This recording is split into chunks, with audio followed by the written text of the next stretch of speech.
ভাই সুমন, জুনন ভাই কইছে কিছু মাল দিতে, পরে টাকা দিব। ভাই কিছু মনে করেন না, আমি এই দোকানটা বিক্রি করে দিছি। আমি না ভাই অনেক টাকা ঋণ, আমি বিদেশে চলে যাবো, এগুলো সব এস্টিমেট করে দিয়ে দিছি বুঝছেন। এখন নগদ ব্যস্ত পারবো ভাই, আর বাকি দেওয়া ভাই আমার কাছে অসম্ভব।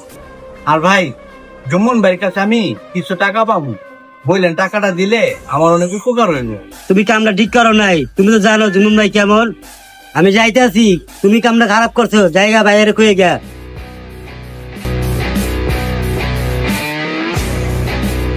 এই বেটা, একটা লোক পাঠাইলাম, তুই আমারে পাত্তা দিলি না। তুই কয় টাকা পাস? এই খাতা বাই কর। ভাই একটা জিনিস বোঝার চেষ্টা করেন, আপনি বড় ভাই, আপনার আমি কোন বাকি দিছি না।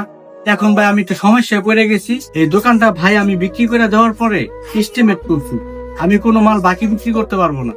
তাই ভাই আমি বলছি দিব না। আপনি রাগ করেন কেন ভাই? আর আগের টাকাটা আমি ভাই অন্যভাবে বলছি, যদি পারেন আপনি দিয়েন ভাই। তোর এত কিছু হোনার আমার সময় নাই, তুই বাকি কি লেগে দেস না হেডা ক। ভাই আমার অনেক টাকা বাকি হয়ে গেছে, আমি টিকতে পারতাছি না ভাই, দোকান ভাড়াও দিতে পারতাছি না। তাই ভাই কোনো মতে জানদা নিয়া আমি বিদেশে চলে যাবো ভাই। এই বেটা, তোর জান থাকলে সে না তুই বিদেশ যাবি।